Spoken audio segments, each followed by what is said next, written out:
I've been a huge fan of Alan Wake ever since picking up the collector's edition of the original. While the special book-themed box has become a bit aged due to Father Time, my longing for a new entry in the series to continue Alan's journey never has. Heck, I begged for a remaster and a sequel in a video I did for GameStop for Control Ultimate Edition. After the previous Summer Game Fest reveal, I've been patiently waiting for a chance to see what Sam Lake and the wonderful team at Remedy has been cooking. To my delight, after our hands-off demo, the 13 years I've waited have been well worth it. To inform those who may have missed the recent trailers, Alan Wake 2 is more than just Alan Wake. This was very present in our demo, as we only saw footage featuring FBI agent Saga Anderson. That being said, none of it felt off, with Saga being an incredible addition in what was presented. She, like Jesse Faden, both seem to be characters looking for how they fit, even if they think they know what they want. Watching the section open up in our demo felt very much like I was watching Alan Wake, but in next-gen fidelity. The atmosphere Remedy has created is amazing, with that now familiar ambiance that has you wanting to look over your shoulder at every turn. These are set by environment, sound, and lighting. This is the witch's hut. In one area, we're looking over a soaked campground murder scene, and in another, the rain is falling along with dark shadows of the trees seemingly reaching out to grab you. The audio is also truly stellar, and is probably going to be the one you want to listen to with headphones on in order to immerse yourself in this world. If that wasn't enough, the returning flashlight looks as good as ever, breaking down the darkness around you and leading you forward, both in combat and direction. Speaking of combat, this is another thing that feels largely familiar. As was seen in the PlayStation Showcase trailer, you'll be yet again burning off the darkness that brings these corpses to life again before gunning them down. We saw the trusty pistol in the demo, joined shortly by the shotgun. Both handle extremely well, with a crisp motion I don't remember in the first one. Perhaps Control has aided in this, but in any case it's welcome in the sequel. The audio design is top-notch as well, with visceral cracks that impact the experience.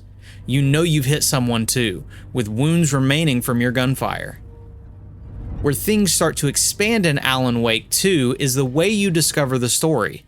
We don't know much about Saga, but she has a connection to all of this in a way we've yet to have disclosed.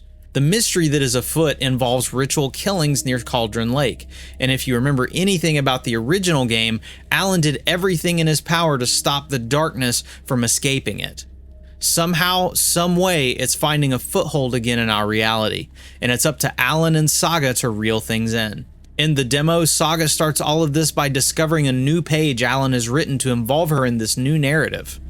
Beyond just walking a linear path, you'll have to figure things out by interacting with the environment to find clues. Once you have these, you dive into the Mind Place. This loads instantly, with a next-gen-like jump into a room that acts as sort of a menu, where you'll put together the case, profile characters to make new determinations, as well as access your weapon upgrades, a new thing for the series. This is where Alan Wake 2 really differs from the first game, in putting together the overall puzzle to solve your case and gain new insight on the story. With clues in hand, you'll be pinning them to a wall and using the old string trick to connect different aspects of the case together to draw conclusions. Maybe it'll be something like, where did Nightingale go? And you put the clue about finding footprints into position, connecting the two. Each discovery opens up new tasks to complete, then rinse and repeat until you have the whole picture. It's something the Sherlock Holmes series uses expertly, and I'm excited to see it utilized in Alan Wake 2.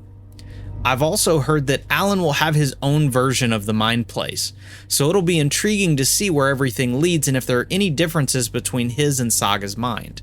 After all, Alan's brain might be a little broken after the first game.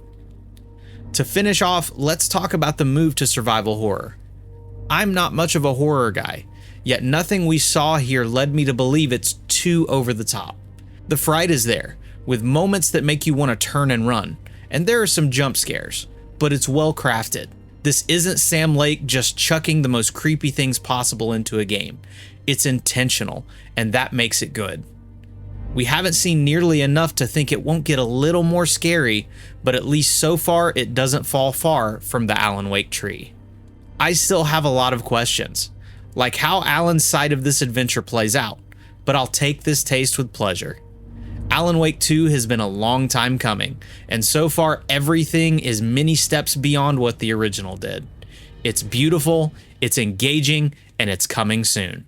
It's taken me 13 years to get here, and Alan Wake 2 looks to be an incredible follow-up that surpasses everything I've dreamed of. Alan Wake 2 releases on October 17th on PlayStation 5, Xbox Series consoles, and PC via the Epic Games Store.